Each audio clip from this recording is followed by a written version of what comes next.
podcast about something where each week we dive deep into whatever it is we find interesting. I'm your host, Calvin, and joining me from his local polling place, it's your co-host, Nick Richardson. It's a little crowded here. Epic There's turnout. people with guns there trying to make sure you vote for the right person. Yeah, I have. I couldn't even make it past the opening, huh?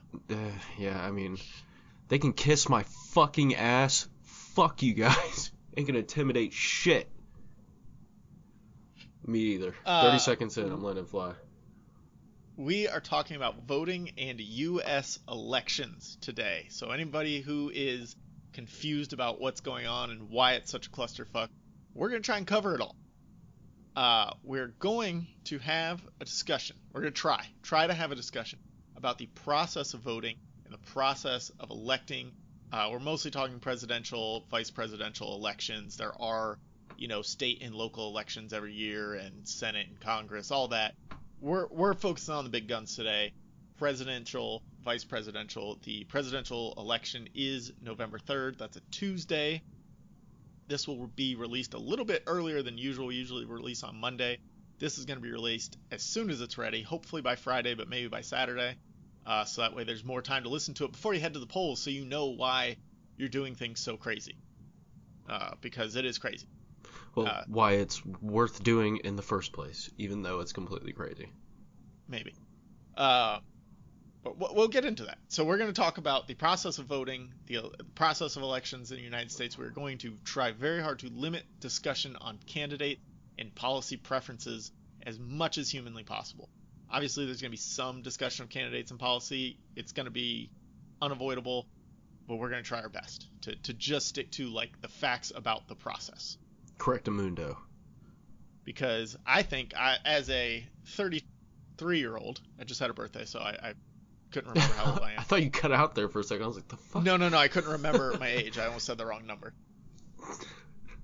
There's a lot of stuff I found out while researching this that I did not know about how and why and when and because things happen. So we're hoping to bring that knowledge to some other people, maybe people who don't live in the U.S. want to know why everything's so fucked up. Here we go. Here we go. So let's start. Do you have any opening statements? You got 2 minutes. Mr. President, sorry. Honestly. Well, now that's just a lie. I don't know how you could say that. Listen. Do you have a fly swatter?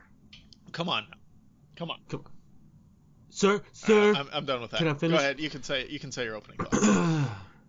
Egregious interruptions. Before we set down this path of how you go about voting and what the process is, I cannot stress enough how fucking sweet it is as a citizen of a country. You get to make a vote that no one else needs to know about. Don't tell people if you're not feeling comfortable with it. It doesn't really matter. It's entirely up to you. But don't take that for granted. That's really the only message I can get out there is don't take being able to vote for granted. Get out there and fucking do it. It's really easy, and we'll go through the process to find out how. That is a good sentiment. I don't fully agree with you, but we will discuss that later when we get to that part. Let's not muddy the water right now. I'm not here to just battle you on the importance of it, because that's not productive. But I have thoughts on that, but it's later. So stay tuned if you want to hear why Nick's full of shit. Oh. I'm just kidding. How can you kiss my ass, motherfucker? You sit here, I don't want to muddy the water, but I fucking disagree. But we'll talk about it later. And then move on. Yeah, we'll fucking swing around to it. It's politics, man. It's alright, man. It's politics. I got plenty held back within. I'm gonna fucking muddy your goddamn waters.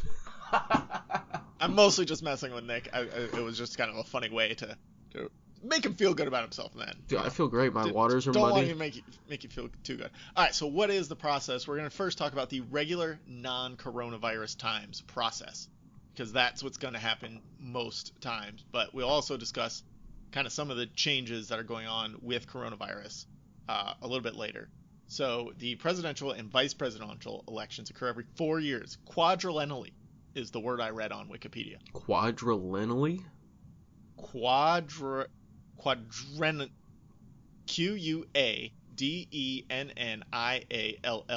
Quadrennially. Interesting. That is Every a 4 funny word. years in the United States. We're gonna go with every 4 years. I don't know that we're gonna keep saying that word. Since 1845, Election Day has occurred on the first Tuesday after November 1st. So if November 1st is a Tuesday, the election won't be until November 8th. Is everybody with me here? We're with you. We're gonna lose some people on some of this because it is not straightforward at all. A lot of double speak in these terms. So this coincides with elections for various other federal, state, and local elections, so it all just falls on the same day at the same time. The Electoral College, we'll get to them later.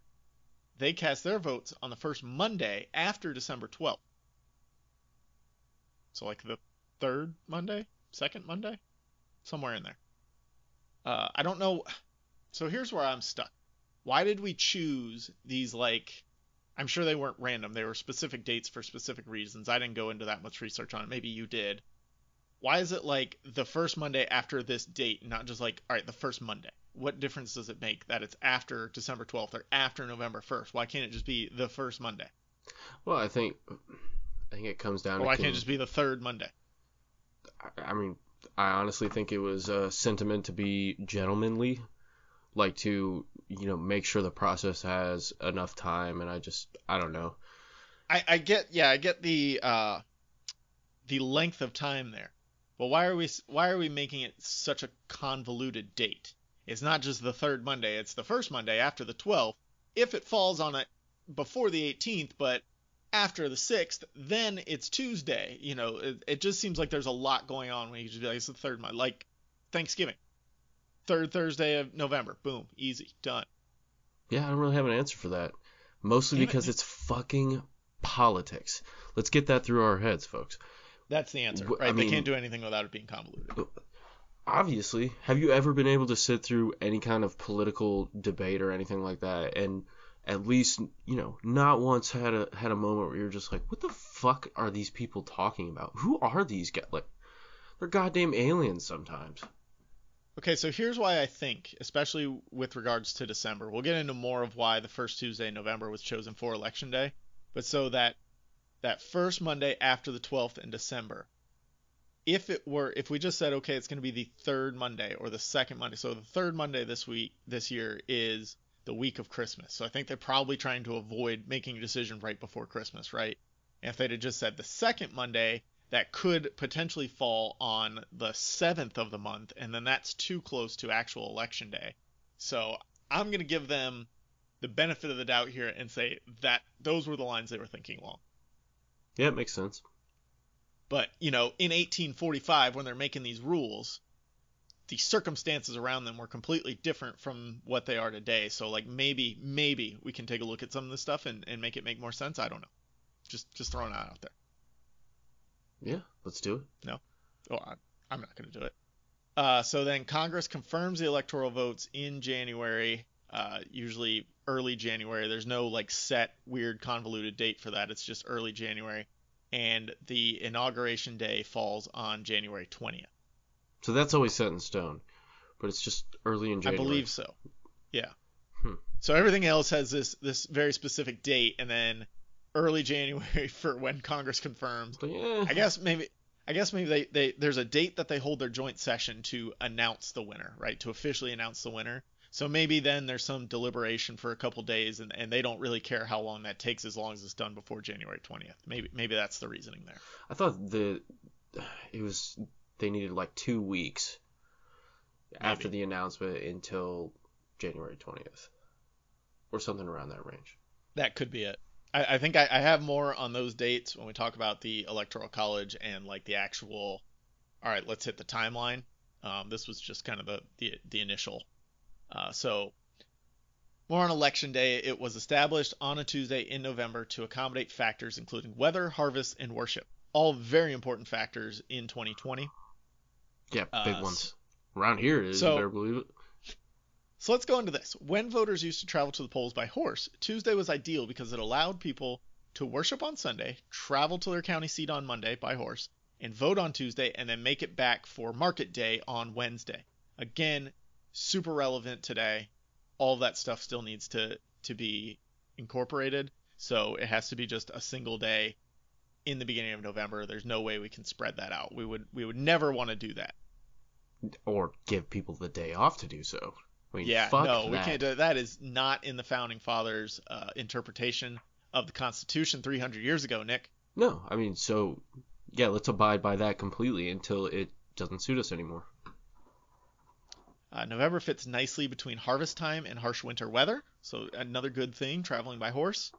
I just, I wanted to talk about this because I'm going to keep harping on this. Maybe we shouldn't be beholden to an election day that only makes sense in 1845. Maybe we should think of new ways to get this done in 2020. And surprisingly enough, 2020 presented us with the opportunity to expand that. And people have said, fuck that, we don't want to do that because, then it won't help us win. I'm not following. Are you citing the fraud? Well, I'm saying in 2020, because of the coronavirus pandemic, there were ways to expand the time in which you could vote and the ways in which you could vote, either by mail-in or by opening early voting, opening more polling places.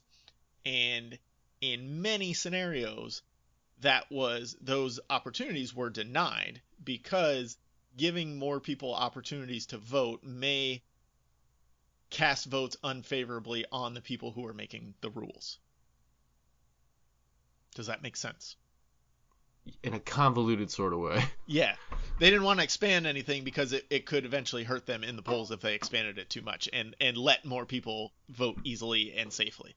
Well, I mean... So instead, let's stick to what worked in 1845. That's the way it's going to be whenever it suits, the incumbent. Yeah, so we gotta make somehow expanding work for, whoever's in the office. Some states are doing better with early voting availability and mail-in ballots, and the drop boxes and everything like that, because the U.S. Postal Service has also been gutted at this point and making it harder to know if your ballot's actually reaching where it's supposed to. So there's drop boxes at polling places, but a lot of states are also limiting intensely within that expansion. And like we've already said, it's frustrating to see that people are actively limiting people's ability to vote safely and easily. Oh, 100%. And I mean, people will continue to do that until we, as the people being oppressed in that situation, turn out in record numbers like people have this year. Which seems like it's happening. Oh, yes. God, 100%.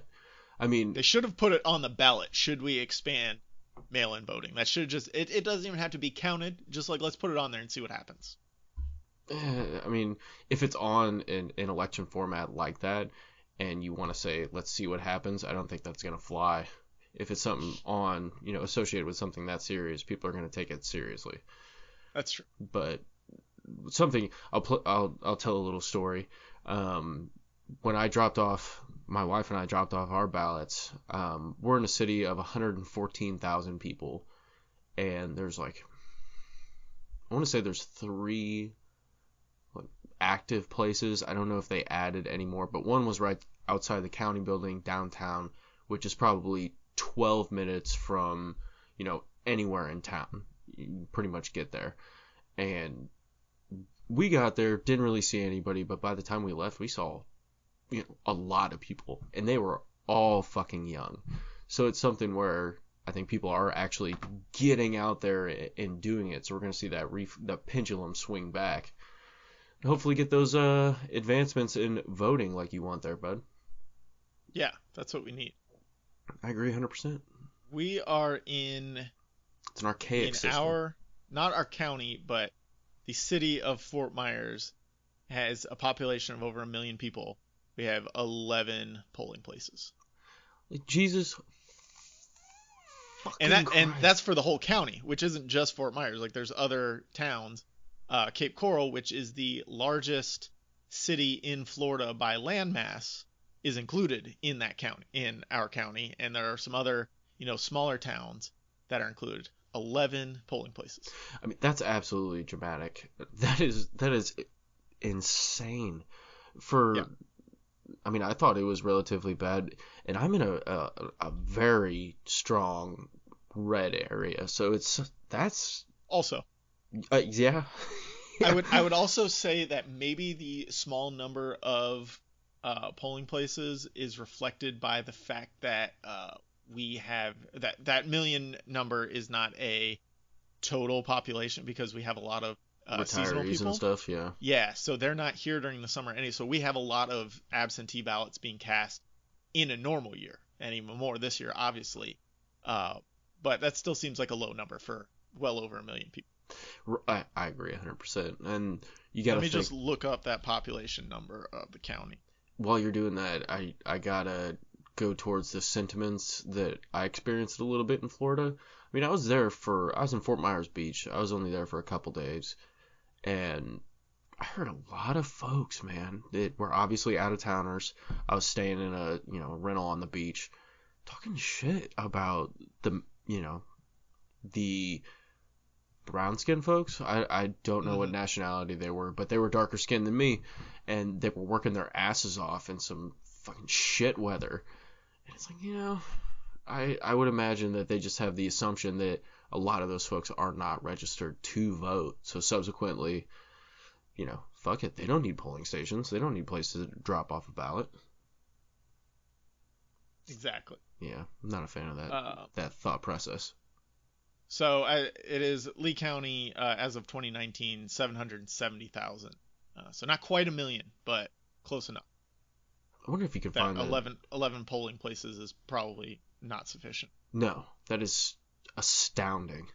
Yeah. Anyway, I don't have a good answer for this. It seems like someone smarter than me that actually wants people to vote could figure out something better. I'm just not the person to do that. Sorry. You're way too rational, Calvin. I mean, you were just bringing obvious answers, things that would be completely rational, and they'd be like, "Whoa there, cowboy, you slow the fuck down. Yeah. We don't want to do it this simple. We We want don't to want to make complicate things things." easy on people. Yeah, fuck We that. don't want to make it easy for minorities to vote. Nah. You No. socialist fuck. Yeah. So let's talk about the decentralized election system. What that means is that federal law does not dictate any actual election rules. State law regulates almost all aspects of the election process. This includes primaries, eligibility of voters, and details of running each state's electoral college meeting at the state capitol. Well, and I think something that's kind of benign that we gotta mention is the. God damn it! I lost my train of thought. Continue.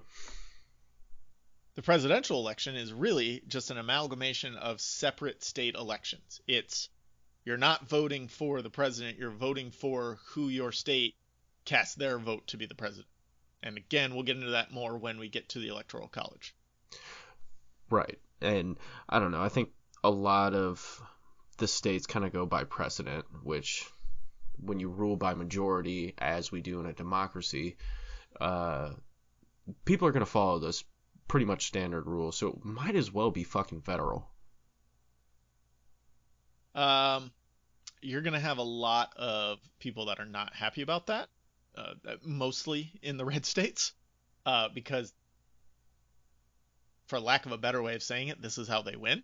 Oh, I But again, 100% when we get, I understand think that. we need to save that conversation for the electoral college section because that's where we're going to get into the real nitty gritty of how this actually affects because we're not popular vote doesn't mean a whole lot on a state to state basis because that goes somewhere else and yeah, so we'll figure that out. All right.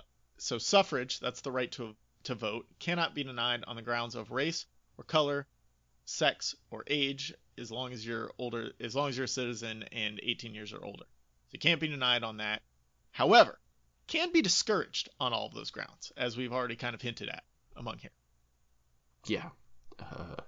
Cannot be denied, but they will do everything in their power to make sure young minorities who have different opinions than old white dudes don't get to the polls. Just younger people in general.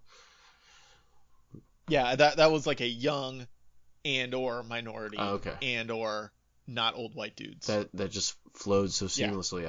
I didn't even know. My bad, brother. It's all good.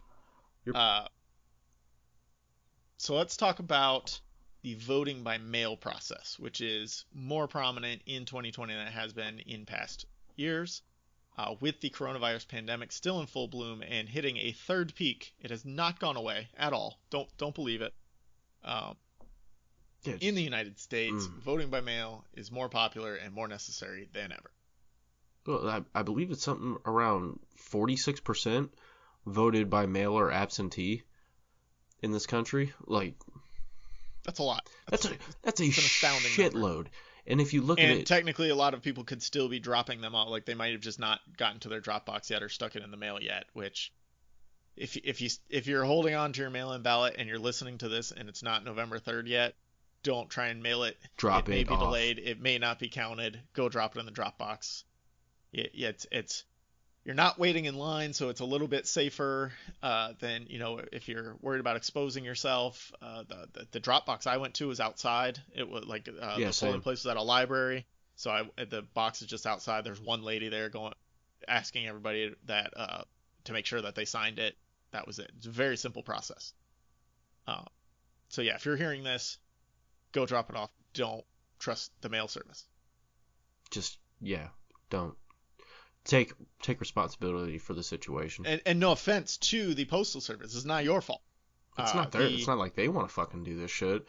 Except for a select few. It's, Yeah, I'm sure there are some that are making it harder on their own, but I don't think that's a huge problem. So the current administration and many conservative representatives have been attacking the vote by mail system and the Postal Service in general, as we've kind of been stating, to try and repress widespread voting by mail. And the main motivation behind that seems to be twofold. They want to discourage people from voting by mail, just in general, because that makes it easier for everyone to vote if you vote by mail, while they're simultaneously discouraged from voting in person due to the pandemic. So somebody who, normally wouldn't have time to get off work to go to the polling place because it's not a national holiday, they can now easily vote by mail because anybody can get an absentee ballot. Also, that same person who can't get off work but wants to put in their vote by mail, they don't want to go because they don't want to be exposed to a deadly pandemic, God forbid. And so this is seemingly because people who are unafraid of the pandemic or just available to stand in line all day on a Tuesday, those types of people skew conservative. So they're trying to discourage other people from voting, it seems like. Oh, dude, 100%. We have to say allegedly, Nick. We can't prove any of this until like 3 years from now when all the indictments are over. Right, 99% then. But yeah. I always thought that was really incredibly odd when you consider that a majority of that party's voters are rural people. And how is it, that makes it any fucking easier for them to vote if they have to drive 35 miles to vote in person or something like that? Working class who may or may not be able to get off of work, but they're also not those. It feels like the majority of people who are not afraid of the pandemic also fall into those same demographics that you were describing. I'm trying to be politically correct and generalized enough where I'm not singling out specific people or trying to lump people in who don't belong. But people who aren't afraid of the pandemic are also the same people in those rural areas that are going to skew conservative. Yeah, probably. But I think it's incredibly divisive to have something like that. It just absolutely it kind of that's incredibly the point. Fuel to the flame of the haves and the have-nots. You city fucking people can just sit it's 3 minutes to the polling station or 3 minutes to I mean, I literally live less than a 5-minute walk and 1 minute drive from where I could vote in person. Mine was about 10 minutes away. My wife went and she did early voting. She did it like an actual ballot because she didn't trust that her vote would be counted even if she put it in the Dropbox. And she's like, how do you even know? I was like, well, how do you know yours is going to be counted? Like, you're ticking a box and putting it in a thing in the same way. Like, if somebody's going to lie and commit fraud, they're going to lie and commit fraud. It doesn't matter which box it was put in, right? I don't think it really matters as long as you're comfortable with it and engaging in Right. the act. I mean, And you she, always run the risk of it not being counted, but yeah. I think it's Right, redundant. exactly. I mean, there's this whole thing in the 2000 election with the hanging chads where thousands of votes weren't counted because they weren't punched all the way through and that bullshit. Like if they're not going to count something, if they're going to try and skew something a certain way, they're going to do it regardless of your individual method, you Right. know. Oh, 100 fucking percent. Uh, It's all about semantics, wording, and bullshit. so the other thing is, I mentioned, the people available to stand in line all day, older retired people who, and this is, I think, part of the reason why it's not a national holiday, why it's on a Tuesday, why early voting is limited, why polling places for early voting is limited. It's because those people, old retirees who have all day to stand in line, to exercise their right to vote, to be a true American, those people skew conservative, which is what the every one of these regulations that seemingly limits people from voting is supposed to help conservatives gain more votes. Does that make not gain more votes, but allow more people who will vote on the conservative side to get there and cast their vote than that may skew on the liberal side. I mean, it makes sense, and you've said it several times that it's usually the older folks that have the ability. I mean, retirement is Or probably they not going or to they be a can take a thing. they can take a full day off, right? Right. That shit's not going to be a thing for you or I. I'm not going to get a pension. I don't know about you. I mean, maybe you're one of the lucky people that I have a will. 401k. I don't have a pension. I Right. don't I have think. a 401k, but those people all have pensions. They have Hmm. an incredibly stable income when it comes down to it. They have the wherewithal and the ability to go and do something like that. Obviously, they're going to skew conservative because And that's the whole point in limiting others' ability is it doesn't balance out, right? The people who are working all day who may skew liberal can't get there. and what I think it comes down to is this weird thing that permeates at the workplace and your Hmm. personal life and shit like that is a lot of older folks are determined for younger folks to have it like they did. Back in the Right. day when maybe the mail system wasn't as easy. They obviously didn't have the internet. They had no way to track their vote other than maybe making a phone call or going down to the polling station themselves. So they want to make that shit as hard as fucking possible for you. It's like the people trying to be cops. Those older officers training them, they want to train them their way, how Right. they were trained. It's the same Well, cyclical bullshit. and I think I've read this somewhere. I don't have like the notes in front of me of where I read it, but the country by and large, overall, if you were to poll every single American, the country would skew liberal. So conservatives want to hold on to the grasp that the little bit of grasp that they have in the states that they can and prevent the country from skewing liberal as a whole because it benefits them not to. Which is so weird because ultimately it would benefit them more. If you think about it, cities, It would it aka would benefit the people voting more and the people living more, but it would not benefit the politicians more. where And I those are the people that are stopping the country from skewing liberal, right? I wholeheartedly disagree for several reasons. Well, One, personally they may be enriched. Most likely that's the way it's going to be. But think of the civil unrest that's caused. They see it. It's obvious. No matter how much they fucking yell and scream and shit about how it's, the liberals, the fucking Antifa and shit. I can't believe it. meanwhile, white Anti-fascist is bad. supremacists keep getting arrested and indicted and charged for inciting riots in these places where peaceful protests were happening. So right. So it's something that it's like, God damn it, man. Sorry, getting a little off track there. Yeah, I agree. So the other motivation behind the attacks on the vote by mail system seems to be to just sow distrust with the system overall in case there's an unfavorable outcome for the incumbent and the current administration, so the results can be more easily challenged and their base may or may not assist in some sort of insurrection if necessary. right? So that's the other reason why everything's like, vote by mail. I don't know if it'll work. I don't. That the whole point is to so when the votes come in, they go, how many of those were by mail? I don't know. We need to recount them. And yeah, You cast doubt. You right, undermine. exactly. You undermine your own authority as a federal representative in a federal process. That's so fucking dumb. God damn it. Yes, I agree. And so a big part of that undermining of the voting by mail is claiming that fraud is rampant with the mail-in ballots. Let's just start off right away. It's not. Every study that's been done on it has shown that it's not. The notes that I have here are taken from a Washington Post article written by Philip Bump in June 2020. And I'm just going to read some key points from that of why it would be difficult to actually commit fraud using large-scale mail-in ballot fraud. So he starts with that claims that they're either foreign or domestic interference could play a role in the mail ballots would be easier to forge than in-person ballots. And we're going to look at some reason why that's not true. So they're saying mail-in ballots, the people who are trying to sow this distrust are saying mail-in ballots would be easier to forge than in-person ballots. So here's the first thing. The votes are necessarily correlated to voters.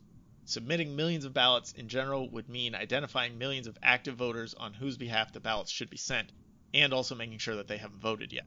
So if you're somebody who wants to commit fraud and you gather up thousands or millions of ballots, you would need millions to actually make a dent in anything. So you gather up millions of ballots. You have to submit those for actual active voters.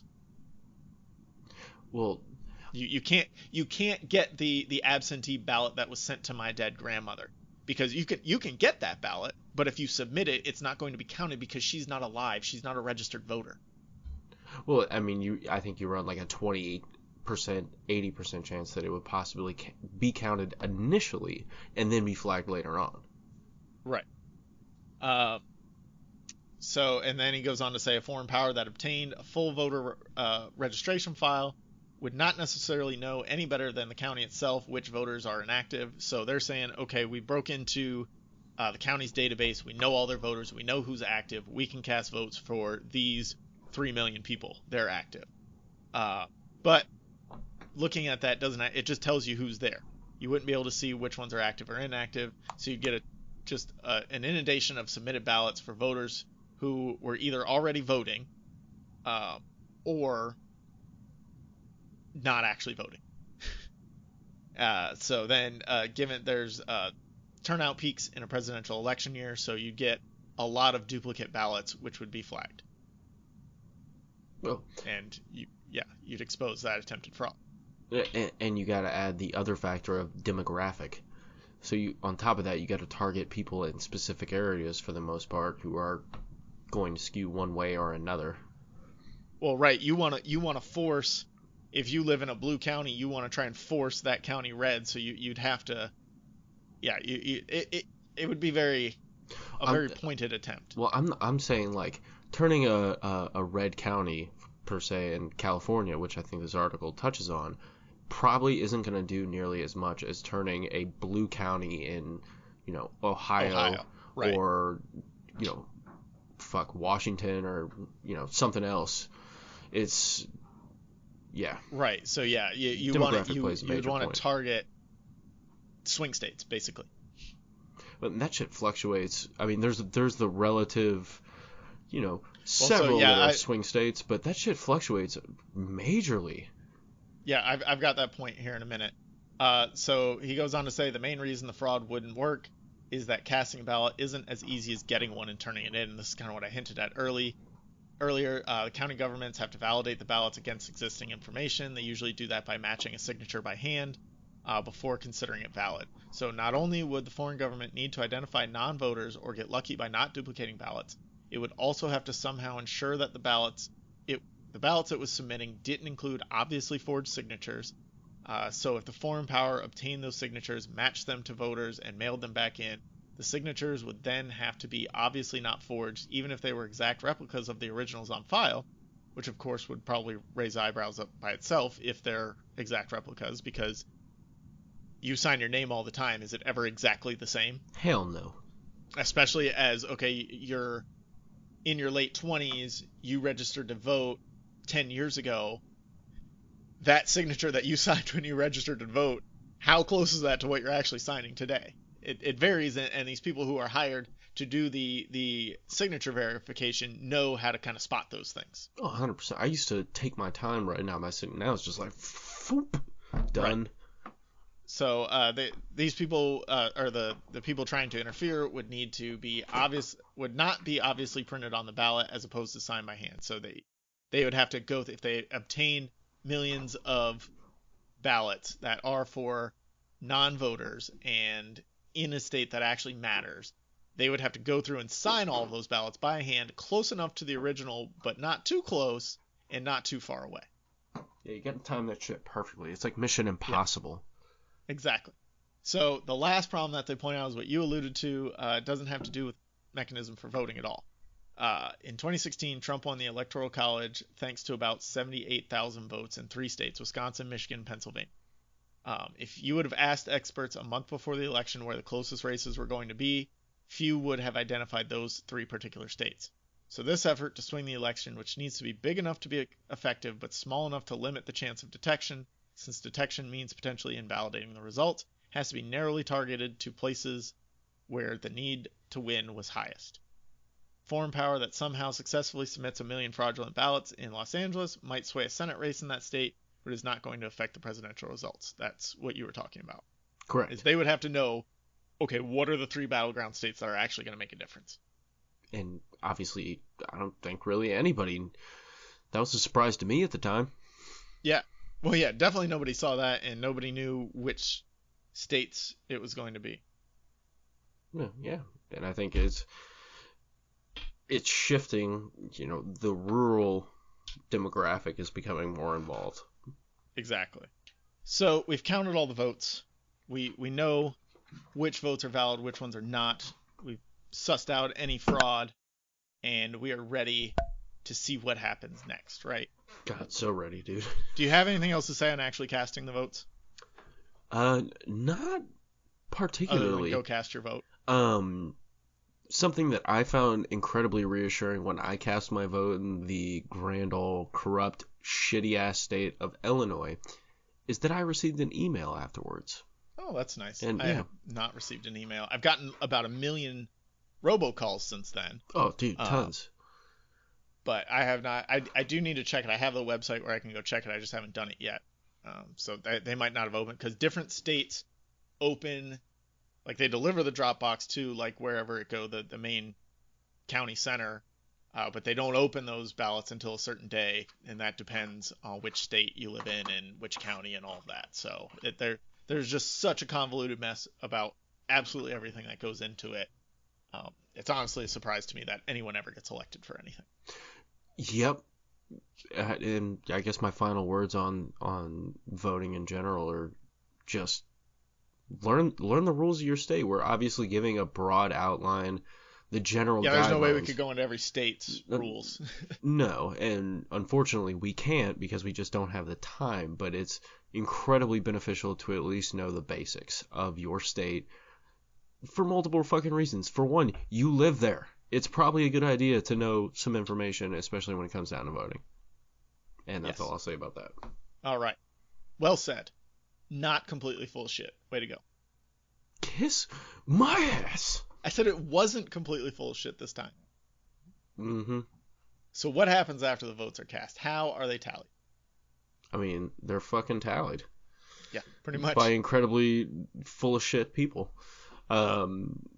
No, they basically they take the time. They, as we've kind of spoken through all the steps so far, is they count the votes and they match them up statistically with what the information you have out there, which you may not think is a shitload, but it's a shitload. They have a crucible of ways that they can verify that this is you, from your signatures to obviously the way you put your name on the ballot and the way you present your name in like your bank statements and shit like that. This is the federal government. Voting, the process of voting. What's that? So it's actually the state governments. Well, this is the federal government dealing with the state governments dealing with you. I mean, it's all top down when you think about it. So here's my question. is okay. They verify all that, like you outlined. They verify your signature and everything. And I'm sure it varies state by state, and this is why I couldn't find any actual information on like how the counting is done. Are we set up on some kind of Scantron system or something, or are these just like old ladies who've got nothing better to do for 3 months, sitting there counting and like separating them into piles? Those would be the How's this going best on? people. Well, yeah, but there's still old ladies with nothing better to do for 3 months at Well, the same time. if you voted in person, the way it's been for me is they've always checked my ID, and you obviously have a little signature on your ID, and they kind of match that up to the signature you provide, and then feed it into a machine. Okay, so there is a Scantron system, at least in Illinois. I guess you could call it a Scantron system, but the it feels secure. It could be complete bullshit, but where I've voted, There's a very short man standing inside that machine, and it's just dropping into a little thing, and then he takes it and runs out the back door. right, 100%. And, if anyone follows him, he uses his Second Amendment right and fires upon them immediately. That works. That'll get someone to stop following you. I mean, fuck that vote. You can have that shit, dude. Just don't shoot me. But, yeah, in regards to, voting by mail or absentee, whatever you want to call it, the email verification system is awfully fucking handy. Yes, that's very good. Way to go, Illinois. Way not to go, Florida. Don't hear that very often. That should be fucking standard, though, when you think about it. Yeah, it really should be. I've put my email address on it. Maybe I misspelled it or didn't write it clearly enough. Check your spam. My wife and my father-in-law both had it in their spam folder. I can also like they did on the like the envelope and all over the thing. They had instructions. They showed the website where you can go check the status several times, and also reminded you to sign it twice several times. So each state is allocated a number of electors equal to their representatives in the Senate and House of Representatives. So those electors make up the Electoral College, which again we'll get to in a minute. Washington, D.C. was granted its own electors in 1961. Washington, D.C. is allowed to have the same number of electors as the lowest number of representatives from a different state, which right now is 3. So they can never have less than the lowest state. Another fucking odd rule. Yeah. U.S. territories do not have any electors and do not officially participate in presidential elections, even though they are U.S. citizens. So, congrats Guam and Puerto Rico. Ain't that a bitch? Yep.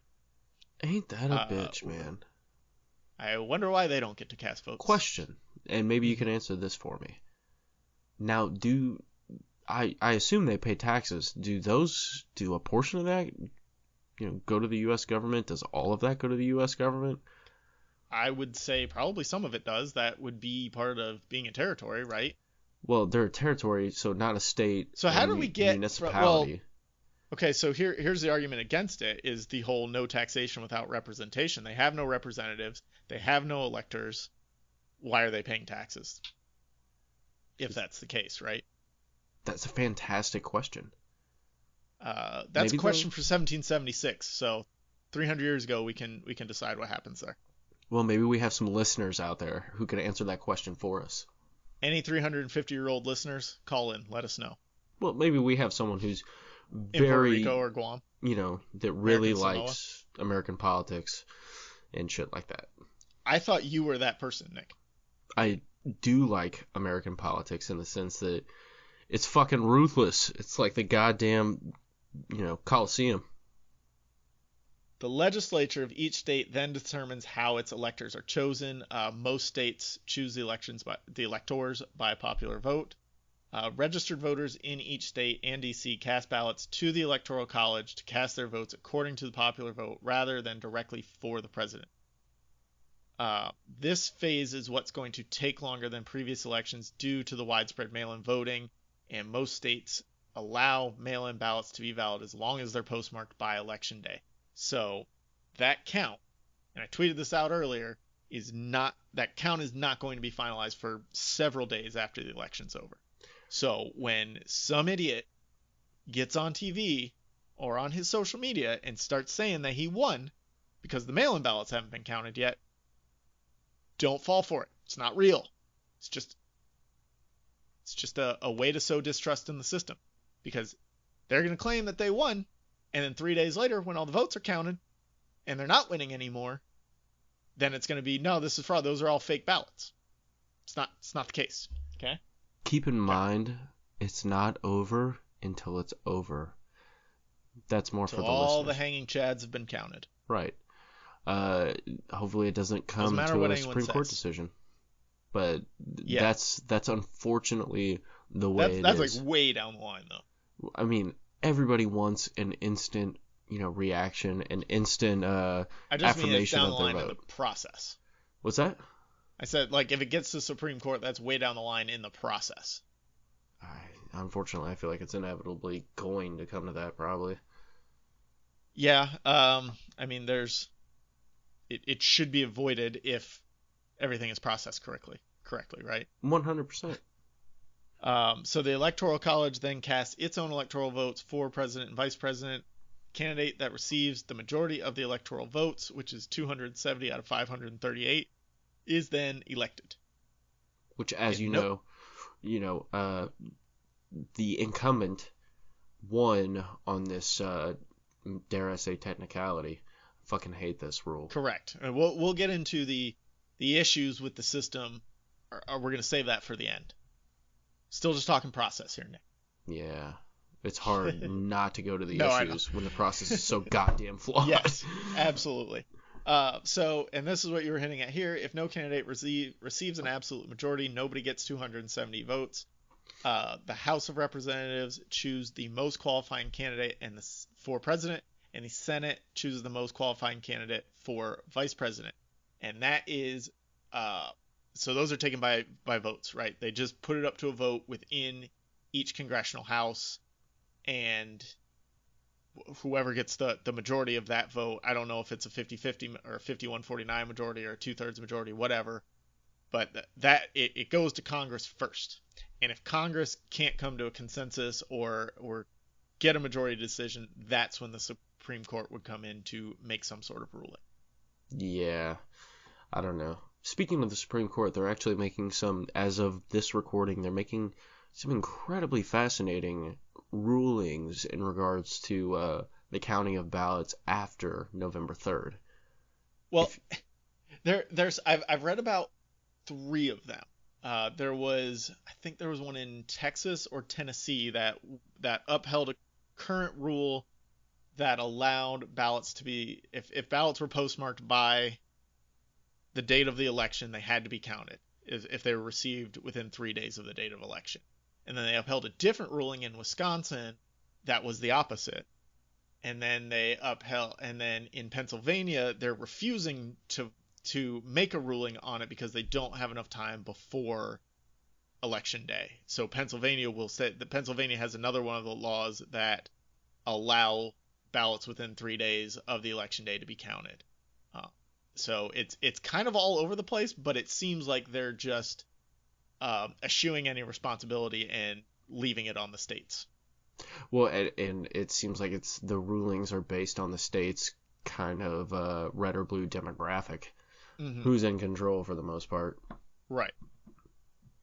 Very fascinating. I mean, this is going to be a hell of an election, folks. Right, exactly. And with the Supreme Court, with Congress voting, I think this is going to be another undermining tactic that the incumbents are playing at. If the electoral votes are contested closely enough in enough key states, Texas and Florida watch like huge eyeballs on, they're going to push for Congress to make decisions rather than waiting for recount after recount, which is kind of what happened in 2000. I mean, that's fair to a point, and let's be honest, the incumbent's incredibly willing to go back on what they've previously said, which is this election could take months, years even. So I'd like to see them let the fucking process play out, and we'll see how it goes. Instead of pushing, okay, it's a week after the election, after election day. Let's go ahead and put it up to a vote in Congress. No, that shouldn't be how it works. And I just don't think, and I'll go back to what I said in the beginning where I put a dramatic emphasis on voting in America. I don't think that's going to fucking fly. If you want to shortchange people in that regard, that's why we've seen the epic turnout. If you want to shortchange people and basically exclude their rightfully cast ballots, you're going to have some fucking problems regardless of demographic. Yeah. Keep an eye on that. I hope you're right. Maybe people aren't as passionate as I am. I don't know, but that's something I firmly fucking believe in. The problem is, from my personal experience, the people who are passionate about it skew the wrong way. Like they would be happy with the result of pushing things forward, so maybe they're not going to go fight for it. Let's be fair, Calvin. They may not necessarily be wrong. They may just be badly informed. Well, absolutely. They are definitely badly informed, but they're also partly wrong. Well, I mean, when you tell people they're wrong, they're going to reject what you have to say. True. So it's something where, I mean, we need to hear these people and what the fuck they have to say, but we need to, we need to continue the argument. Otherwise, it's just moot. They're going to tune us the fuck out. That's fair. So let's move on to the Electoral College and what that actually is. Try and stay with me here. It's very confusing, very convoluted. I will shut the fuck up so you folks can I didn't listen. mean you. I mean, yeah. The general you listening to this. We will talk in depth about all the issues of the Electoral College in a few minutes, but I'm just going to try and get through what on paper it is and supposed to be. Stick with me here. Most states will cast their electoral votes for the candidate who wins the plurality in their state. Plurality describes a circumstance when a candidate polls more votes than any other candidate, but does not necessarily receive more than half of the votes. So that's if you have more candidates on the ballot in your county, they're spread out, but candidate A has 42%, and there's no way candidate B at 28% could ever catch him because of the percentages owned by the third and fourth parties. So 18 states do not have provisions that specifically address this behavior, and thus could vote in opposition to the plurality of their state. These votes are known as faithless or unpledged electors. Very, very shitty thing to do, but just watch for it in 2020. Oh, 100%, dude. I didn't get a list of those 18 states. One of them is Maine. I want to say like Maine and Delaware were a couple of them, and they have specific laws that go around the faithless and unpledged electors as well. In the past, faithless electors have never been significant enough to swing an election. And so for faithless electors, something I read, if a state has 15 electoral college votes, what the rules say in most states is that all 15 of those have to follow the popular vote. But in these states that don't have provisions that cover the plurality, 12 of them could follow the popular vote, and 3 of them could vote in a different way. 2 of them could vote for candidate B. Another one could vote for candidate L. It doesn't matter. They can vote. The electors can vote for whoever they want individually. All 15 electors don't have to vote in the same way, which in most states they do vote the same way. Right. It comes down to the minority representing the majority. Correct. Which is incorrect. We'll get there, Nick. We do not need that. We'll get there, Nick. So most of the time, the winner of the U.S. presidential election also wins the national popular vote. There are 4 exceptions to this trend, and that is 1876, 1888, 2000, and 2016. In early January, the total electoral college vote is opened by the sitting vice president and read aloud to a joint session of the incoming Congress. Unless there are faithless electors, disputes, or other controversies, the events of December and January are mostly a formality, since the winner can usually be determined based on state-by-state popular vote results. Probably not going to happen that way in 2020. Mm-mm. Watch for some definite shenanigans in 2020. So that's the Electoral College. That is what they're supposed to do. Their meeting to cast their votes, each state's meetings to cast their votes this year is December 18th. So that's when they have their final vote cast. Oh, Which, December 14th. Sorry. You know, a month and 11 days after the general election, that's uncomfortable. Right. So if the results of a state need to be challenged, each state has its own set of laws and procedures for challenging the validity of votes cast within that state. But each state has until December 8th in 2020 to resolve any controversy surrounding its popular vote, and electoral votes must be cast on December 14th. So all of the shenanigans are going to go on between November 3rd and December 8th. And then any of those disputes have to be closed by December 8th. This is going to be intense. Supposedly. I think. But then you could still have faithless electors going the other way on December 14th, right? I mean, technically, yeah. Yeah, but I think we can harken that back to the widespread mail-in fraud voting is just, it's too spread out. It's, you would have to really put a lot of pressure on a shitload of people to vote a certain way in that regard. Yes, I agree. Does that make sense? Yeah, no, it does. I was reading ahead in my notes. So the inauguration after a winner is claimed, the final electoral votes are delivered to the vice president and read in a joint congressional session. This year it's on December 23rd, 2020. The incumbent serves his term until the inauguration of the newly elected president, known as the president-elect, until January 20th, 2021. God,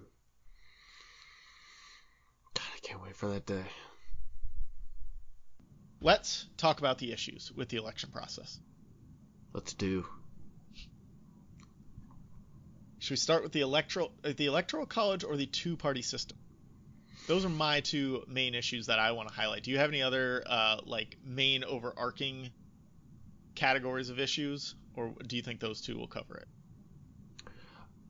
A quick point would be, I think it's fantastic that states get to establish their own voting policies, technically, I suppose.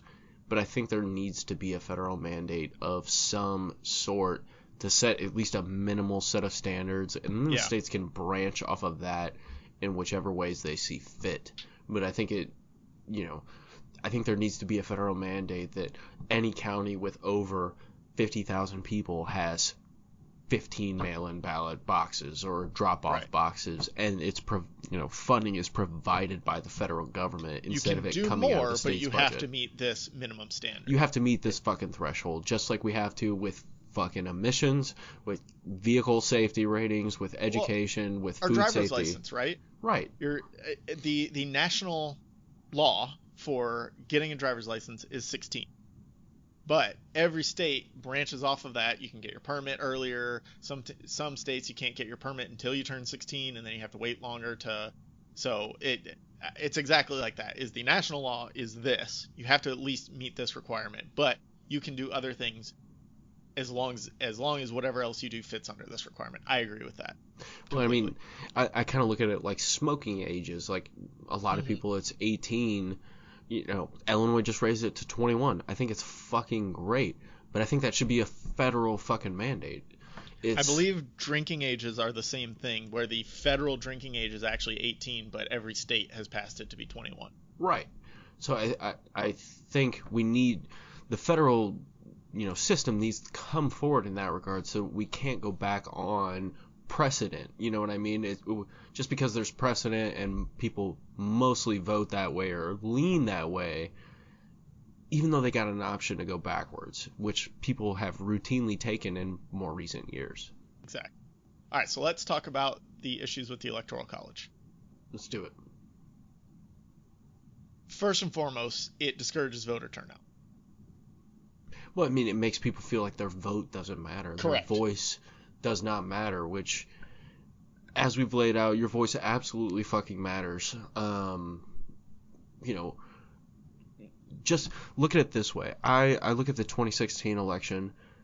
Yeah, it fucking sucked, but we're still talking about the fact that the 3 million popular votes outweighed the Electoral College.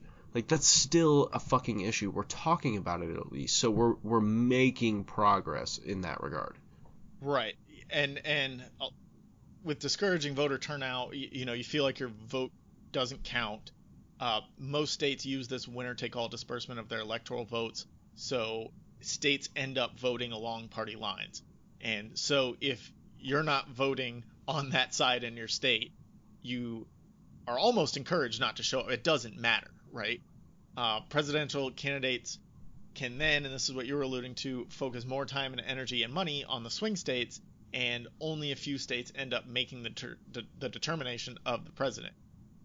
It also allows for gaming the system in that way, right? You can focus on states with higher electoral votes but fewer people who are easier to turn, people who are undecided.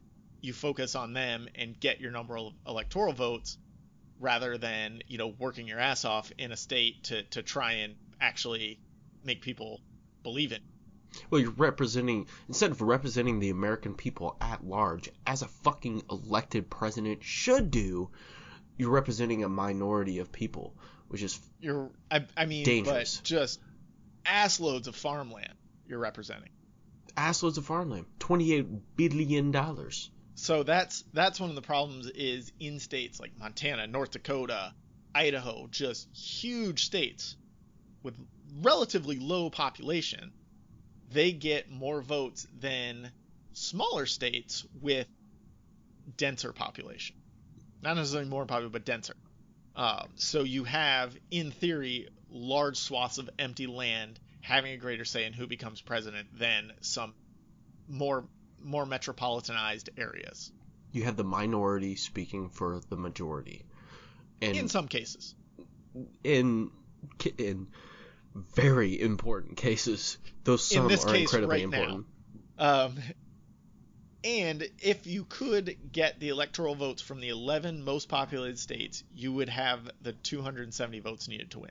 So you really only need 11 states to go your way. That's hard because those 11 most populated states are mostly split. Because you've got New York, California, Texas, Florida, right there, that's 2 blue, 2 red. So you'd have to really work your ass off to get the 11 most populated states, but to think there are 50 states and you only actually need 11 to win is pretty crazy. That's fucking pathetic. That is pathetic, dude. Like, what the fuck? You need 20% of the states to vote your way. And it's not any 11 states. It has to be those particular 11 states, but it's messed up. And, I mean, I could write you a script right now. It would probably get you fucking elected in those 11 states. Well, as long as you were each one separately. What's that? In each one separately. You couldn't write one script that would get you elected in all 11 of them. Bet. You can't write the same script for California that you write for Florida. Bet. I guess you could if it's bland enough. Not even. That's why we got Joe Biden out there. He's the bland we need right now. Shit, I'll take that. I'm not going to get into my choice. I'm not trying to make people biased. The broken electoral college also reinforces the two-party system, which is another huge flaw. This is where I really want to get into this, man. Yeah. I have many more that, like, the electoral college is broken, and just going through the steps of the electoral college and what it actually means should represent that to anybody listening. Like, there's no analysis needed on why that's a broken system. Well, just look within yourself as a listener. How did that make you feel listening and all that stuff? Incredibly confused? Frustrated? Right, because it's not representative of you as a person and the demographic you most likely live in and associate with. Correct. And your vote doesn't mean the same as somebody in Idaho's vote. Unless you live in Idaho. Well, they have great potatoes. Potatoes. So, in my opinion, the two-party system is designed only to create dissent. Or, sorry, not designed, because it was designed a long time ago. It is maintained to create dissent, forcing voters to pick sides rather than weigh their options on a case-by-case basis. Well, forcing people to pick sides instead of weighing the goddamn merit of the candidate. That too. But even on a more minute level, if a candidate, let's take it away from the current candidates, if a candidate is mostly liberal, but for some reason is pro-life, that probably wouldn't happen, but let's just say it. Liberal, but pro-life also. Whatever weird reason they have. You as a voter are now stuck between a rock and a hard place when it comes to making that decision of, well, all the other policies that this guy believes in are good, but he's going to make it hard on women to make decisions about their own lives. That's a problem that you are stuck in that place. See, I think it all comes down to personality in that regard. That's a tough one. I'd rather look at it from the point of view like, a liberal who's incredibly concerned with the fiscal deficit. Okay. Instead, because I didn't think that was as applicable to most people's overall knowledge of what's going on. Like everybody knows the debate between pro-life and pro-abortion, right? Well, I 100% agree with you, but I think that comes down to deficits. Individualism a lot more. Like I think we're going too far if we go to individual people instead of at least smaller groups of people, if you follow me. Like I think a majority of people are more concerned that I don't want to say that actually. I think they are more concerned with the pro-life or, pro-choice situation. Pro-choice, that's it. Thank you. But it's something that as a let me just say this, as a man, my opinion really does not matter. It is the opinion of the females that really, and it comes down to individual relationships and stuff like that. Like it's just such a more minute level. Right, and I think we're seeing it right now, and not the pro-life thing. That was just an example I made up to be as relatable as possible. But with someone like Joe Biden, it's a good example of technically liberal, but actually centrist on most things that people are concerned with. And so you have people who want to vote liberal, and now they're stuck with this person who doesn't really agree with them, but in their mind, lesser of two evils here. Well, and I think that happened in 2016 with a lot of people on the other side of the aisle saying, I don't really agree with what this guy's saying, but his policies should follow my beliefs. Right, and unfortunately, we've seen the result of how that's played out. It's not good. No, I think a lot of people have kind of come to the realization that it's like, well, that didn't work out for me. So, unfortunately, life is not very clear cut. And when it comes to, in a democratic society, electing a single representative from a two-party system. Yeah, from two choices. It's really fucking hard to represent you as an individual, and unfortunately, you got to take some licks in that regard before you come to that conclusion. Right. So, but that's a problem that you have. Not that you have to take licks. Like you obviously, in any situation, voting or going after something this large scale, the state of the country, you're not going to get everything you want. But no, that's not more how options is not a bad thing in that situation either. I don't think more viable 100%. Options. I'll use myself as a good representative. Okay. I'll put a little bit of my personal opinion out there, and I would That's you folks at alone_podcast right. on Twitter. 100%. Please do not leave shitty reviews because you disagree with me. Hit me up at alone_podcast. YouReAlonePodcast@gmail.com. I will fucking respond to you. We can discuss this. But as we've discussed, and if people listen to these shows, they, you and I agree on a tremendous amount of things. From most people's point of view, I would be very, very liberal. But I think I lean more towards a liberal conservative. I'm very concerned with the fiscal deficit. I'm very concerned with, other, rah-rah, shishkamba stuff. That's kind of the way that, I view it in that regard. But it's something where I think Joe Biden is a good candidate. He fits me, but he doesn't fit a lot of other people. A lot of other people would rather see Kamala Harris run on her, her more progressive points yes. that she ran as president. But I think she's a perfect microcosm of the point I'm trying to make, which is she may not be able to, establish herself if she doesn't kind of play ball with someone like Joe Biden to make progress in the end. Do you think she's not having an influence on Joe Biden? She definitely fucking is. Well, and it's important not to overcorrect, right? Because that's what happened in 2016. It's people on the conservative side thought Obama was literal antichrist somehow. Dude, what the fuck? I don't know Obama how. was a fucking G. I agree. Love that guy.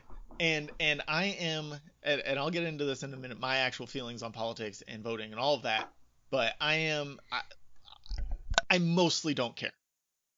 And Mostly, Obama never seemed anything other than upstanding and smart and good at what he does and good at speaking. Rational. But I have a coworker who he wouldn't have conversations with me because he knew I wasn't interested in, but he would have conversations with other people I was around. And he was stuck in the Fox News Breitbart wormhole constantly. And he would just be like, this guy is destroying our country and blah, blah, blah. I don't know how we could go on with this. I don't know how we let it happen for another 4 years, blah, blah, blah. And I'm just like, what? Honestly, what is going on in your life that Obama has actually affected that is hurting you? I never said that to him because I didn't have that relationship with him. But like, it just confused me how they could go so far with that. It's like, dude, who pissed in your Cheerios? Yeah. Like, okay, you don't agree with his policy? Fine. That's fine. Everybody's able to have their opinion. But he's destroying the country? At what point did that happen? And so in 2016, we got the overcorrection, right? Of the people on the right side thought Obama was the absolute worst. So now we got maybe the absolute worst from the right side.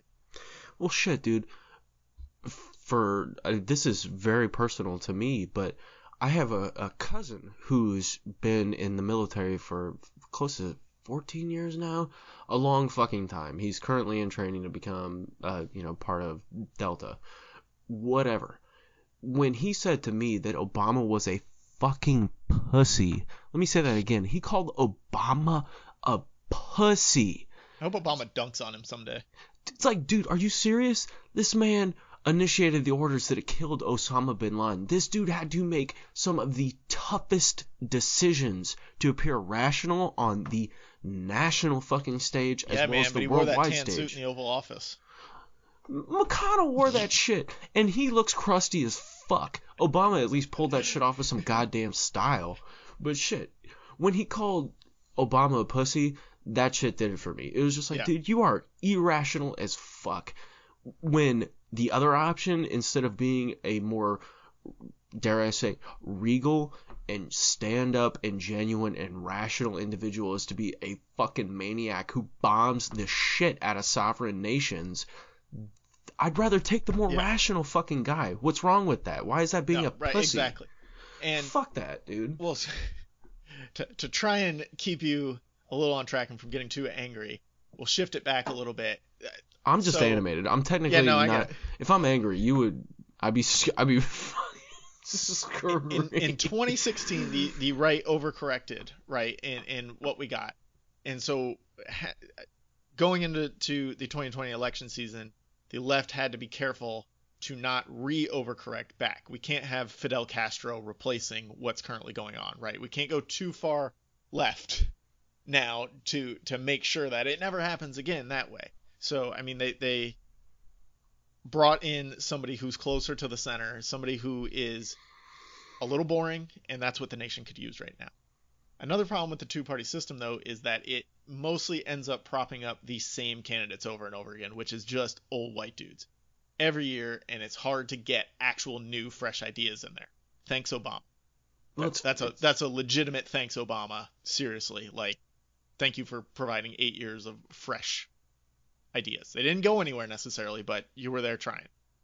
Well, I mean, I look at the current Democratic candidate in regards to the elected in Joe Biden. that man followed Barack Obama. Mm-hmm.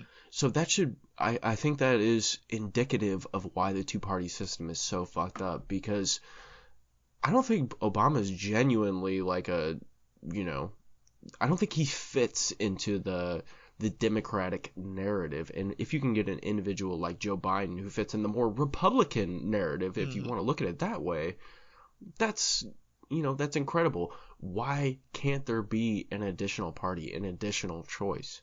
If that's additional, why can't we have 7 additional choices? Why can't we have 50? Why isn't this shit why based on goddamn merit?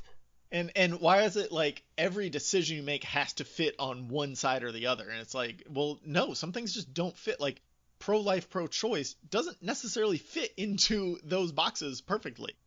And 2020 is another great example of everything we're talking about here with the two-party systems, because we have a lot of voters now, and I think you were kind of hinting at this earlier, that are the anything but voters. And they're just doing it so they're just going out and casting a vote so one particular person doesn't win. Not because they believe in or will even be happy with the other choice. And I think that's a problem, because there's only 2 choices, right? It's the dumbest thing in the world, and it's one of the main things holding us back from actual real progress. Like, let's get some fresh ideas. Because you know what's great? Crazy ideas can be great, right? Well, crazy ideas can be great because you know what's on the opposite end of the spectrum, even because if they're crazy. Right. Going in, you know they're crazy, so crazy ideas being thrown around everywhere help everyone find the compromise in the actual middle of those crazy ideas. Which is where I'm genuinely hoping we're getting to. But I hope so. When you only have 2 parties, there's no middle ground. It's either left or it's either right. You're either with or against. You can't just be like, yeah, you know, that guy said some interesting things and that's good, but some of what that other guy said is good too. Let's combine those things and make them good. No. You would, if you did that in the current system, you'd get lambasted for dissenting from your party, and like you'd be blackballed. You wouldn't be voted for again, and it's bullshit. That shouldn't be what happened.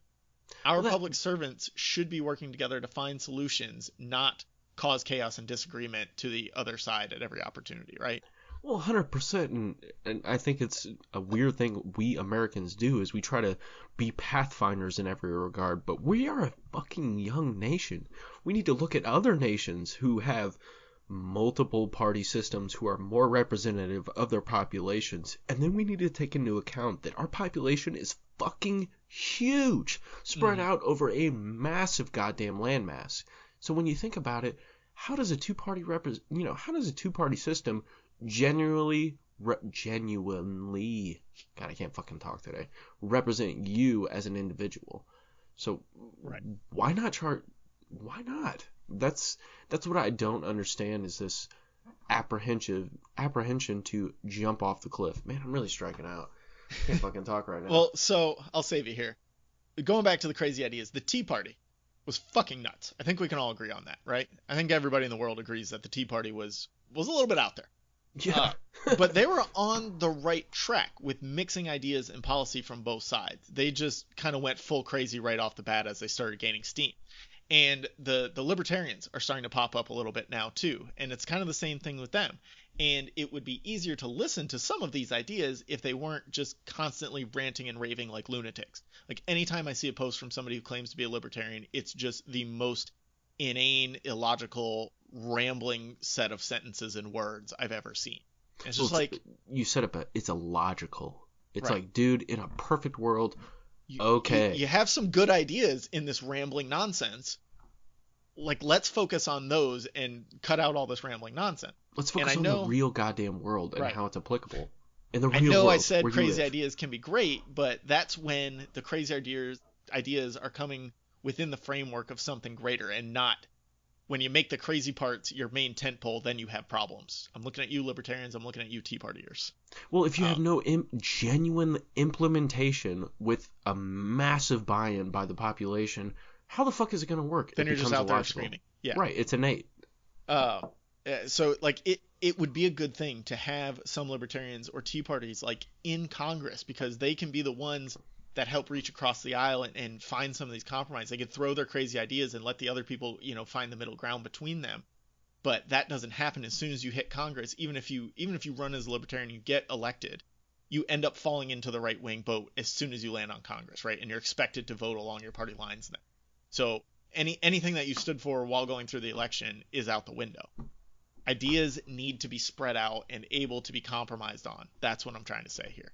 Oh, 100%. Otherwise you become sheeple, as the fucking far right likes to claim everyone else is. Goddamn sheeple.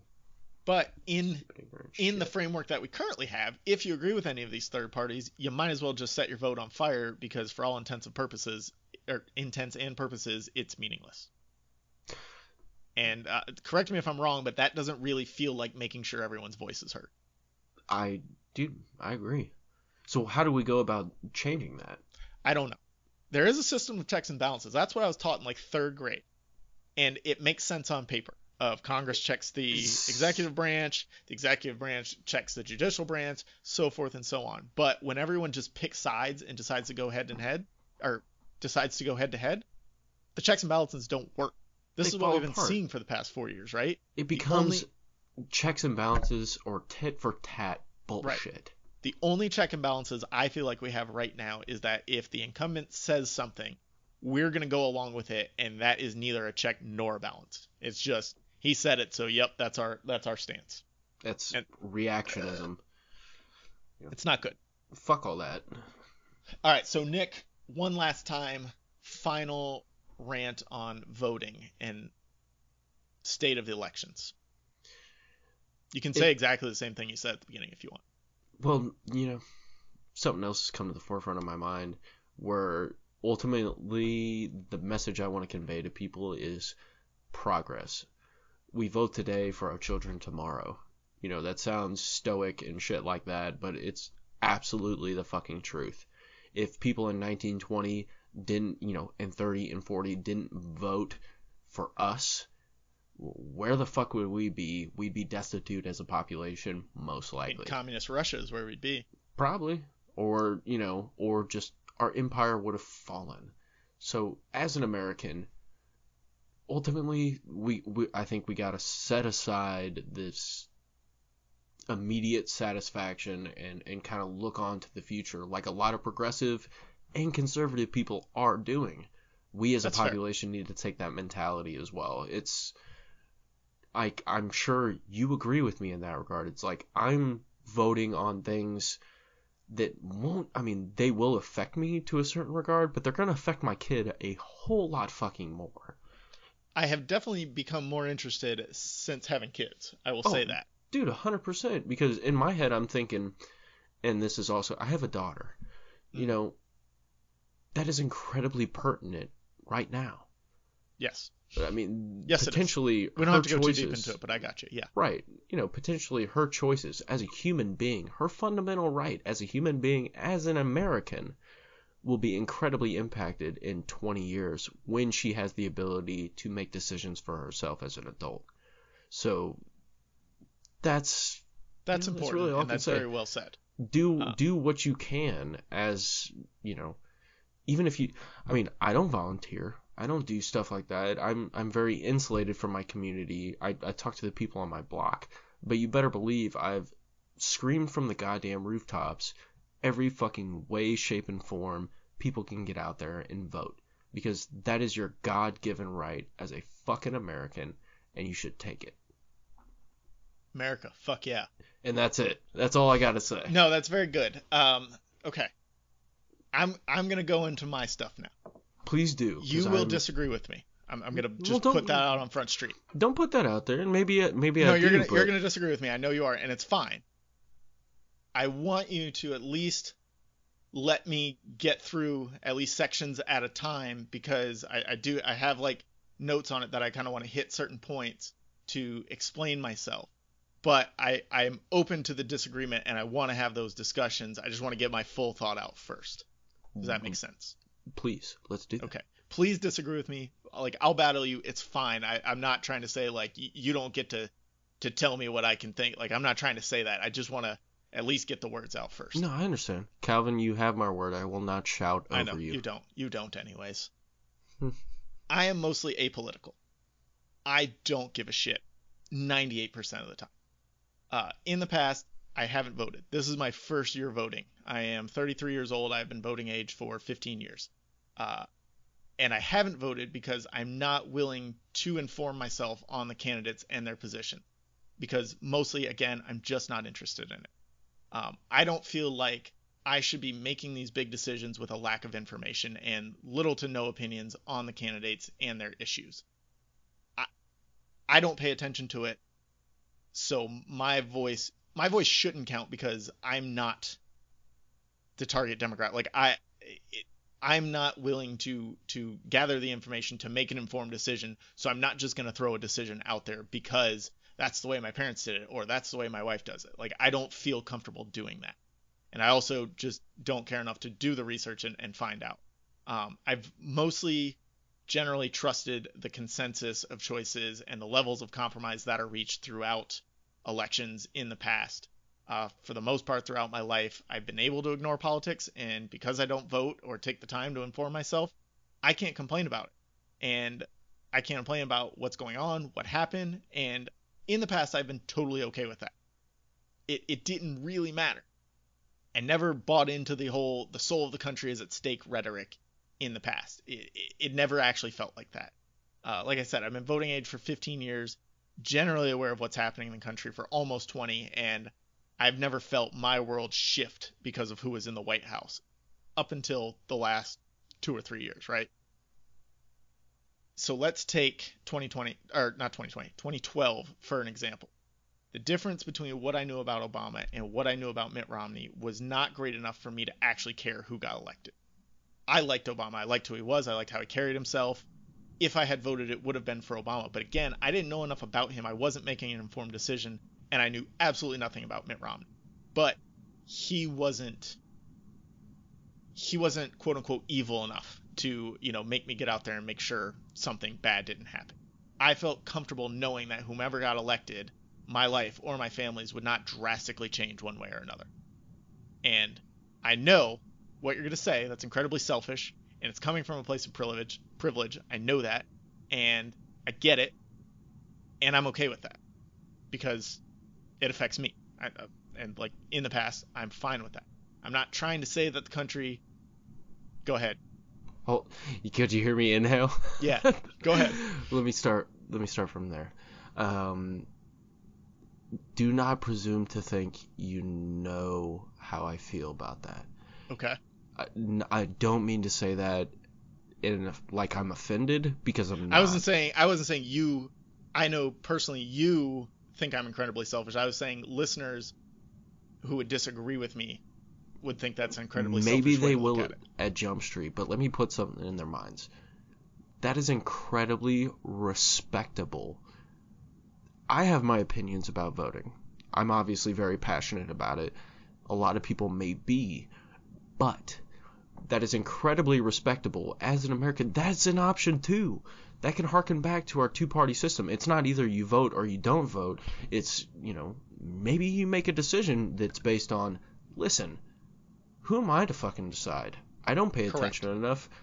I'm willingly removing my voice, I'm doing finger quotes, from this. Thank you for pointing that out. Right. Proposition. I know I can't, I'm not very emphatic when it comes to sarcasm, but I find that incredibly respectable in that regard. So, some people may want to degrade and shit like that, and even if you were on the opposite side of the spectrum, I would still find that respectable. Well, so that's my mom's argument when I have told her in the past that I didn't vote, because she's like, oh, did you go out and vote? And I say, no, I didn't, because I don't know enough about it. I'm not going to put my voice onto something I don't understand. I'm not going to put my voice behind something I don't know or understand about. I'm not going to promote something I don't know or understand about. And my mom is always, well, people fought and died for your right to vote. And I said, no, they fought and died for my right to choose to vote, to choose to inform myself, and to choose whether that information is well enough established that I should be part of making this decision. It never has been in the past. If my voice is so goddamn important within your structure of this voting system, as you're putting it on to me, shouldn't I have the right to choose? Right, exactly. Shouldn't I be able to remove it? And like I said, I have never, up until 4 years ago, I've never complained about who is in office, what decisions they're making. I may have like commented that something's dumb, but I've never complained in a way that, oh, this is ruining my life or this is going to ruin the world. I've never done that. Dreaded something. Because I know I wasn't part of helping make that decision. You know, I didn't put this person in a position to make or break that decision. So it's not my place to tell them they're doing it wrong. I can laugh at it and say it's dumb, but that's a different story.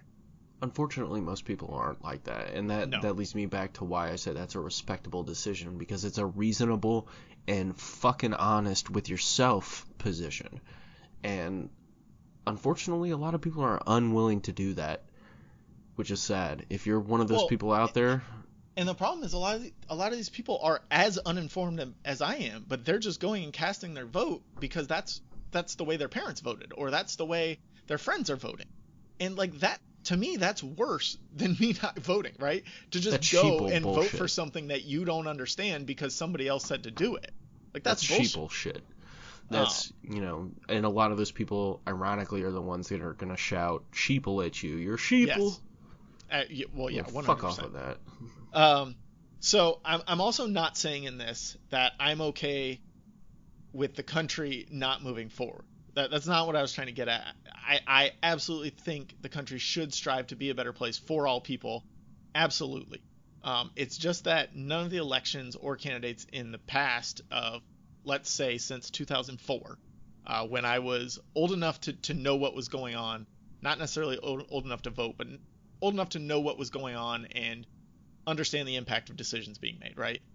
So none of those elections or those candidates in that past amount of time have actually provided any large level sweeping changes that have drastically helped or hurt all people. Maybe with the disclaimer of the last 2 years.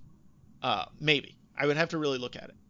And I think if that were on the line, I would show up. If it felt like large level sweeping changes that could drastically help or hurt people were on the line, I would be there. They just weren't the American people. Well, right. And the truth is, change takes a long time. And we're somewhere in the middle of change. And you keep saying it, progressiveness right now. We're in the middle of progressiveness. That probably started in 2008. Really started in 2008. But Obama was one of the absolute best people for the job. He's smart, he's charismatic, he's empathetic, and so many more superlatives that we could pile on him all day, and he still barely moved the needle towards progress, right? Let me just say this. That man is the American dream walking on 2 feet. He absolutely is. And let me harken back to, you mentioned the 2004 election, and let me just harken back to, you know, making people out to be pussies like Obama.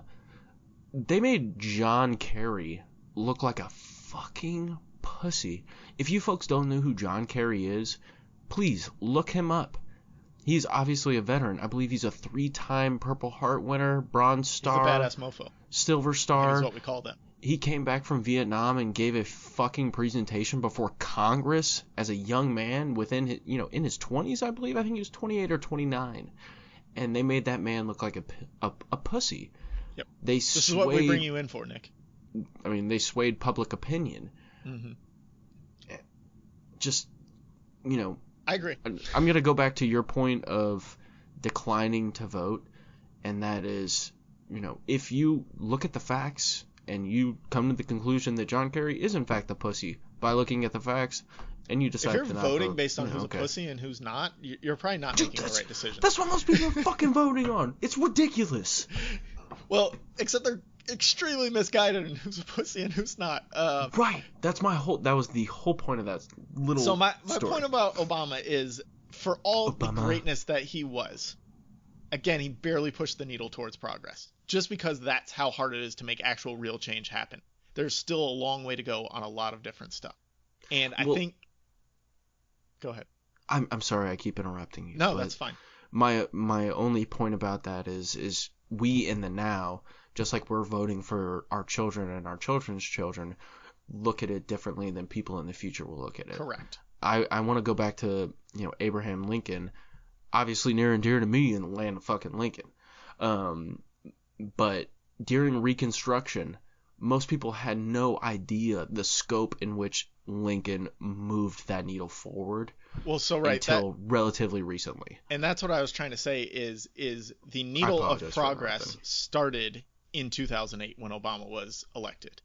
But Obama himself, in his 8 years, did not move the needle incredibly far, but he pushed it forward so that the next person, not the next, but the next after the next, can come and continue pushing it. So when it's looked back on in 100 years, the people in the future will see that progress started around 2008, probably more around 2010, but that's when the progressive revolution, as looked on in the future, will really be said to have started. And when we're in a better place as a nation, hopefully. And so that's my biggest issue here, is if the best and the brightest can't really affect change in a real meaningful way in the moment, what difference does it make if I'm out there trying? Change is going to happen as it happens. As we said, it's gradual. No one individual is going to ever make it happen. They can start the progress, they can get it on the right foot, and it's going to be incremental. It's going to be incremental, and it's going to be on the people who follow them to continue the progress. And even with the current regime, at their second to worst moments, the needle hasn't moved too far back from progress. I'm going to ignore the pandemic for now, because that's a once-in-a-lifetime circumstance that was colossally fucked up, but it's also not really what I'm trying to point out here, because it's definitely moved the needle. Like, the pandemic and reaction to the pandemic has definitely moved the needle, but that's more because of an unexpected circumstance and general dumb fuckery than actual attempt to affect change. Nothing that happened in the 3 years prior to the pandemic of actually trying to affect change and push back progressive regulations really move the needle that far backwards either. No, they were being fought against the entire time. Which is how progress happens, is if people are trying to push back on it, you push back hard. It's just the way it is. And so in any 4-year span, progress isn't going to move too far either way. It takes someone like Obama to get the ball rolling, and then everyone who comes after him to keep that ball rolling. Fuck, I miss that man. Yeah. God damn it. I mean, he's still around. Oh, shit, dude. I know. And, Fascinating for all character. the actual attempts to move away from progress that they've tried, they're out there screaming about it, but did anything actually change, or are there just more loud people out there right now that we can laugh at? Like, that seems to be the current state, is not change was actually affected. We just hear it louder from stupid people. Well, progress is inherently the act If you of identify moving with forward. that statement, then yes, you are stupid. I'm not going to take that back. Sorry. No. I mean, not you personally, you the listener. No, I hear what you say. I hear what you're saying, and let me elaborate on that a little bit and simplify it down to how people talk around here. Fuck you. There we go. Fuck you. Progress is a beautiful thing. Absolutely. And that's all I'll say. All right, just to wrap it up here, we're getting long. I like I said, I'm apolitical, but recently I haven't been able to. Politics have been impossible to ignore over the last really 2 years, but mostly 4. I've never been frustrated over political decisions any time in my life. I've maybe thought they were dumb or wrong, but just keeping myself out of it. I didn't really comment on it. It had usually little effect on my day-to-day life. It's just not the case anymore. It's become absolutely unavoidable, and discussions need to be had because things are just going absolutely crazy, and we need to help stop that. Even going into 2020, I was on the fence about whether I was going to vote or not. It still did. I thought the world would correct itself, or the country would correct itself. 2020 has absolutely shown that change is needed immediately. Yes. The country is not going to correct itself on its own. As I said, one person can't affect change. So it's going to take absolutely everyone possible working together. So I think now it's necessary, more necessary now than ever before, that everyone gets out there and lets their voice be heard. 100%. And whenever you decide to make that transition from voting or non-voting to voting, so I did already this year. Whenever people come to that point in their lives, right? That's okay. don't feel an obligation to me or Calvin or really anybody. Don't feel bad that you didn't vote for the past 15 years. Right. Calvin's if it circumstances. Wasn't important to you, it wasn't important to you. Well, yours are different than mine. While we both kind of stand on the same ideological sides, your circumstances are incredibly different than mine in regards to voting. I grew up, my two best friends were a Muslim, were two Muslim kids. So, we watched the Twin Towers fall in third grade, the second tower, in class. Mm-hmm. It was me and a Muslim kid. I was in 8th grade. I was in the third grade, and everyone came and picked up their children, and I remember the distinct look of, just fear on everyone's faces, and it ended up being me and this other kid. My other best friend was, his father was Iraqi, and his mother was Venezuelan. Both spoke perfect English. They were the epitome of an American, but they were different in regards to their nationality and their cultural beliefs. So our circumstances are different. I became much more politically active when I was younger because that was the issue at the time. Mm-hmm. So that makes sense. Regardless of when you come into, your own as a politically aware adult in the United States of America, all I can recommend is that when you do, take it seriously. Yes, inform yourself. That is the like I said, I can no longer avoid informing myself. It's in my face literally every day. So it was easy to make decisions this year in my mind.